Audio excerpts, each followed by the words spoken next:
guess that the right way to do this is to explain or do completing the square first before you get to doing it or applying it in functions. But basically, when you complete the square, you are manipulating a quadratic expression or a trinomial so that it looks a certain way, or it looks the way you want it to look. In this case, we are going to use it to write a standard form trinomial or function in the form of this, which is the turning point form. Completing the square basically takes your quadratic, which is in this current form, and you are able to write it in this form. Okay, so I'm going to write x squared minus 2x minus 4. Let's say this is now for practice, x squared minus 2x minus 4. And now I ask you, take this expression and complete the square for me. Right? So let's see, what does that mean? It means that I'm going to take the first term, subtract the second term, and then I'm going to do something weird and write that over there. Why? Because completing the square means adding something called b over 2a. This is the basis of completing the square. You add that term, but if I add that term to this that was given to me originally, is that right? Can I just add stuff to something that I had? Now, why am I able then to add b over 2a squared? Okay, while you think about the question, I am going to add b over 2a squared, but what must I do to make sure that I did not change what's happening here? I added something, so in order to keep things balanced, what must I also do? Remove the 3. Hmm? What do you say? Remove something. Remove something, that's correct. Remove what though? If I what is b over 2a? What is this b value I'm talking about? In your equation, what would b be? What would b be? Negative 2, and a would be 1, right? So if I'm adding b over 2a squared, I'm actually adding negative 2 over 2 times the 1 squared, right? So in other words, this will be a number. I'm adding a number, right? When I simplify it, it will be a number. Whether it's a fraction or an integer, it's a number. So I have now fundamentally changed what was given to me, right? And if I left it like this, my sum, if you want to call it the sum, would be wrong. Would you agree with me? Because I added something that wasn't there. So how do I balance it out? What must I do? You said remove something. What should I remove? Nancy, you also said something. You said aftrek, ne? Subtract. What must I subtract? If I add something that's not supposed to be there, how do I balance it out to make sure that nothing's actually changed? You are on the right track. You said remove something. What should I remove?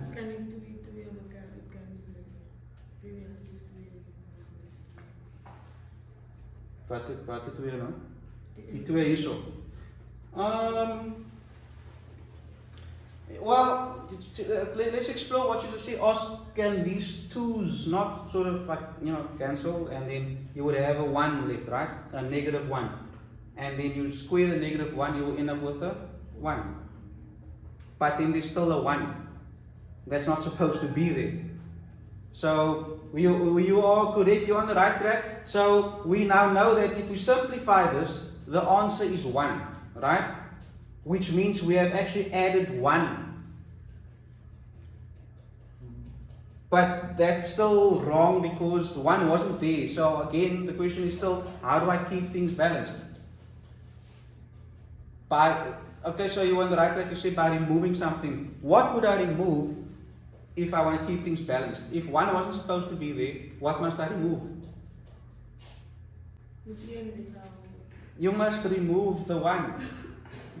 The 1's not supposed to be there, so you must subtract. You're adding 1, and subtracting. If I have 5 and I add 2, but I don't really want to, if I want 5 to stay 5, that is still equal to 5, isn't it? But I can manipulate this expression. I can say this is 5 plus 2 minus 2. You see, I can do, by doing that, I can reshape this into what I want it to look like. Are you with me? So this is still 5. I can even write it like this. It's still 5. I can write it like that. It's still 5. And ultimately, it is 5. So I have reshaped the same thing differently by not changing it. But I added stuff to it, but it's still 5. Oh, does that make sense?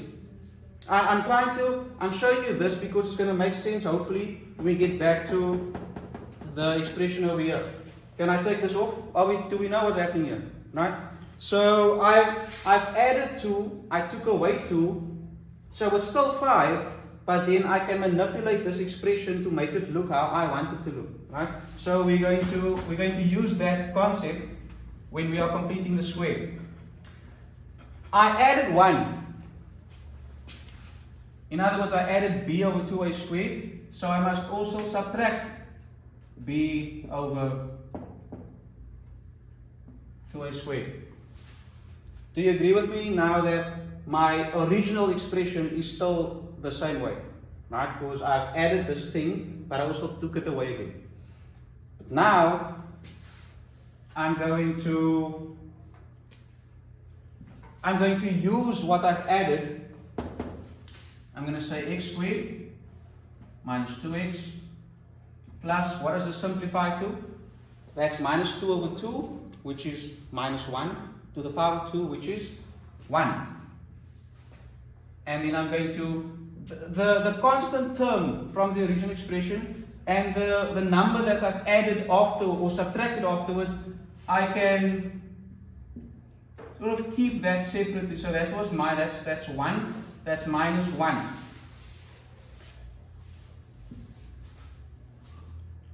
If I factorize, so please just note that we tend to always, we work with this part, and I'm going to just, if you can allow me just to make this here. That number, the constant from the original expression, and the b over 2a squared, which I subtracted afterwards, that we will keep sort of one side, if that makes sense. We are interested in working with this part over here, the part where we added the b over 2a squared. Why? Because what happens if I factorize that now? Factorize x squared minus 2x plus 1 quickly. And tell me, what are your factors? Christina, what are your factors? X minus 1, x minus 1. Okay, so, yeah, did anyone? Yeah, so your factors are x minus 1. Do you say, babe? Yes. Okay, do you see where you made a mistake? Right? Okay, so we factorize that now, and let's add these two numbers up because they are okay now. So minus 4 minus 1 is minus 5. How else can I write x minus 1 times x minus 1? How else can I write x minus 1 times x minus 1?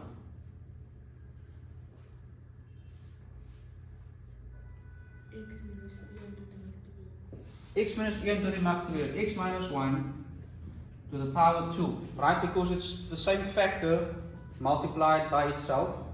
X times x is x squared, okay? A times a is a squared. The bracket times the bracket is the bracket squared. Minus 5.